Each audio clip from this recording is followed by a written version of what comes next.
On weekday mornings before students enter the room, classrooms across many countries share a similar arrangement. Rows of desks are already in place. Each desk faces the same direction. At the front of the room stands a board, a projection screen, or a teacher's desk. When the bell rings, students enter and take their seats. Most of them sit facing forward toward the same focal point. This layout appears so common that it often goes unnoticed.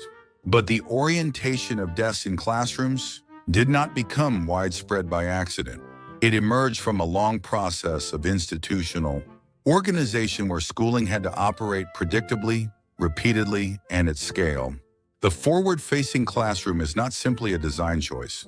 It is the result of standardization. To understand why this layout became stable, it helps to look at how modern schooling systems were organized in the first place.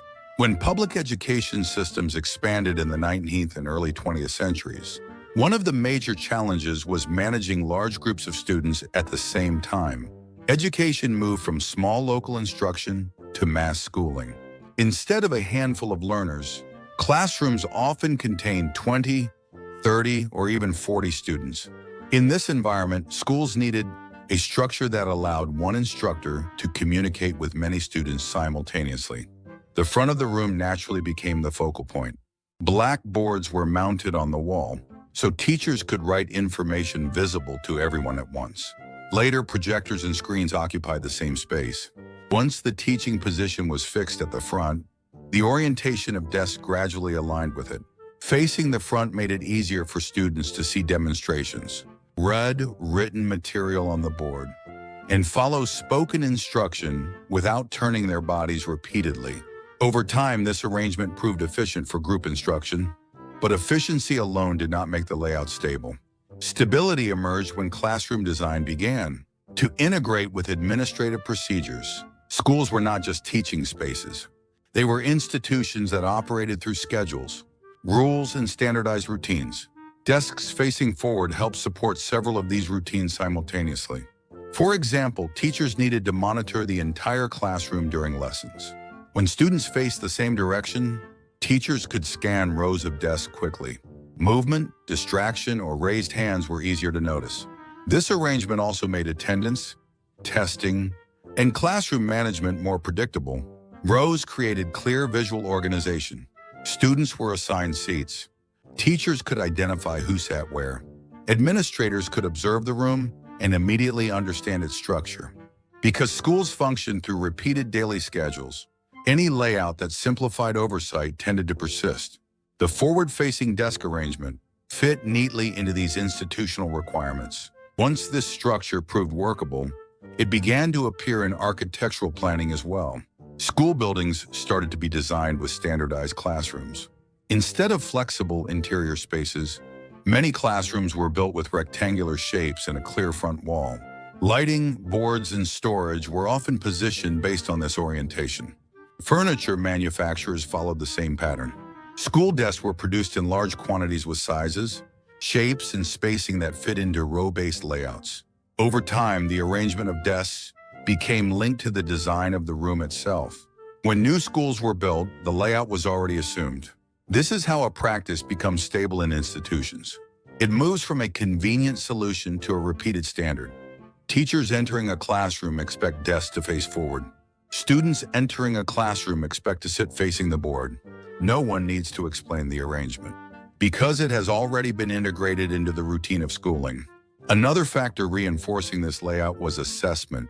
Testing environments require students to work independently. While facing a common reference point, rows of desks help create consistent spacing between students. When exams are distributed, collected, or monitored, the layout supports the procedure. Because assessments are a central part of education systems, the furniture arrangement that simplifies testing tends to remain in place.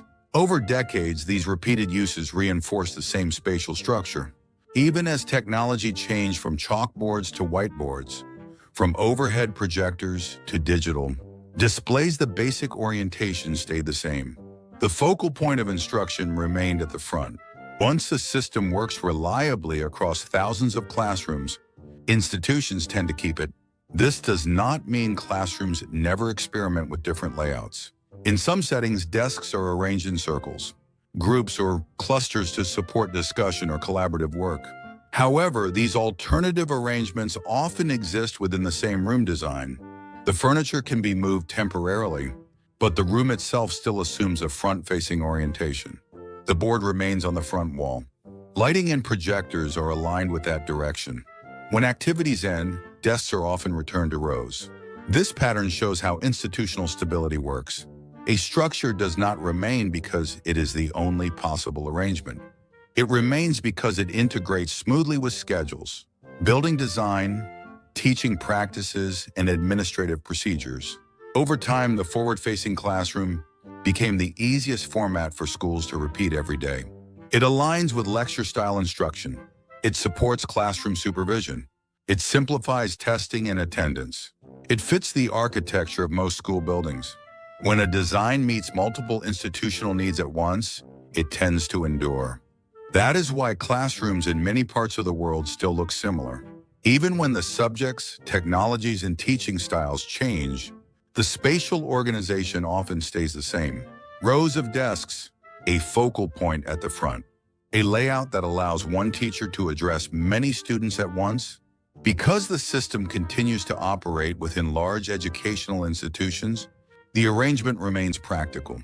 And as long as schools rely on routines that repeat daily, across thousands of classrooms, the simple act of facing forward will likely remain part of how classrooms function.